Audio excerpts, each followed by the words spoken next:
On the night of December 29, 1972, Eastern Airlines Flight 401 lifted off from New York's John F. Kennedy International Airport, bound for Miami.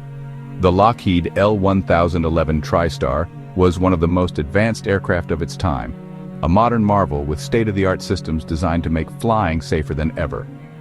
The passengers on board were a mix of holiday travelers, business professionals, and families returning home. Flight attendants moved briskly through the aisles, serving drinks and chatting with passengers, many of whom were eager to escape the winter cold for the warmth of South Florida.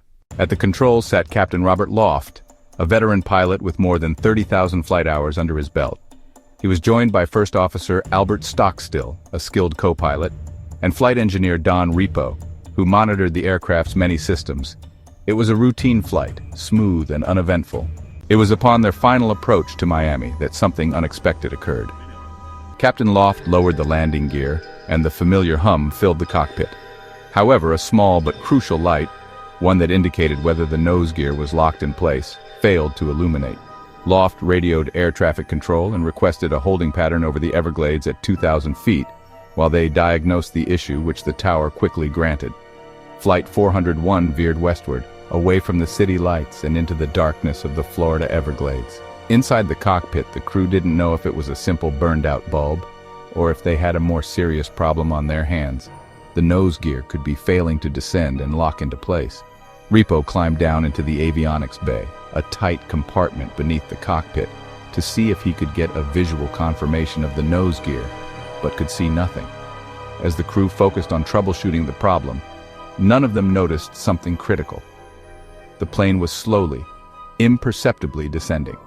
Someone had accidentally nudged the control yoke, disengaging the autopilot's altitude hold. The aircraft was now in a steady, unnoticed drop toward the swamp below. Just then, a warning chime sounded in the cockpit. Confused, the crew checked their altitude, which they believed to be 2,000 feet. Loft looked at the altimeter in disbelief. The plane had descended to 100 feet. "Hey, what's happening here?" Loft shouted. It was too late. At 11:42 p.m., Eastern Airlines Flight 401 slammed into the dark Everglades at more than 200 miles per hour. The impact tore the aircraft apart, breaking it into multiple sections. A brief fireball erupted, illuminating the swamp for an instant before the darkness swallowed it again.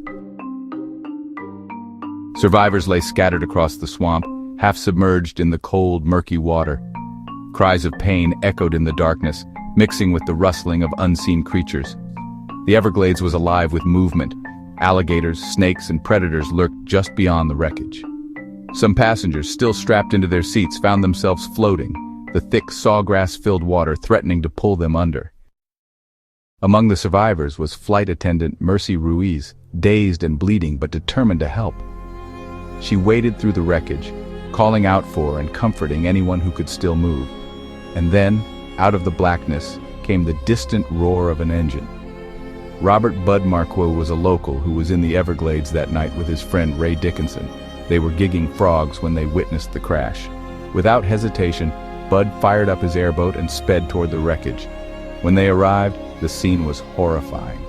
Bodies and wreckage spread across the landscape.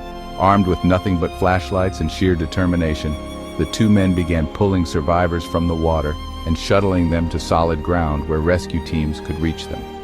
Robert Marquis and Ray Dickinson were heroes that night. Without their quick thinking and bravery, many more would have perished before official rescuers could arrive.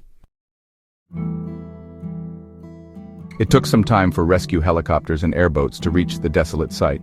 Rescue crews grimly picked through wreckage hoping to find survivors. When the final count was taken, 75 people had survived. Among the dead were Captain Loft, who died at the scene, and First Officer Stockstill, who perished on impact. Flight Engineer Don Repo, critically injured, fought for his life but succumbed to his wounds in the hospital. The investigation that followed revealed a haunting truth. The crash had been entirely preventable. A 50-cent light bulb had led to the distraction that caused the crew to lose situational awareness. There was no mechanical failure or structural defect, just a distracted flight crew and an unnoticed descent. This disaster led to sweeping changes in the aviation industry, including the introduction of crew resource management. a training program designed to prevent pilots from becoming too fixated on one problem that they missed the bigger picture. Perhaps the most unfortunate irony of the entire event was that the nose gear of the plane had been lowered into the correct position the entire time. A tiny cheap light bulb had taken down a commercial airliner. However, Flight 401's legacy didn't end there. One interesting detail emerged in the years following the flight. Certain aircraft parts from Flight 401 were salvaged from the Everglades and refurbished for use on other Lockheed L-1011 planes in Eastern's fleet. That was when eerie stories began to surface. Eastern Airlines pilots and crew members reported seeing the ghosts of Captain Loft and flight engineer Repo on board other L-1011 aircraft. They were spotted seated in passenger rows, appearing in the galley or standing silently in the cockpit before vanishing into thin air. Some even claimed they warned of mechanical issues before disappearing. Many believed the spirits of the lost crew had followed the recovered parts. Eastern Airlines quietly removed any remaining replacement parts from Flight 401 from their fleet. Eastern Airlines Flight 401 served as a brutal lesson in the dangers of cockpit distraction and the need for better teamwork among flight crews.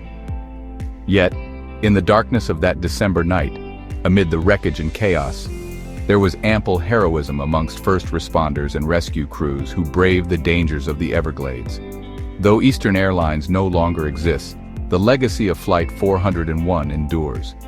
It is a story of tragedy, resilience, and the thin line between life and death.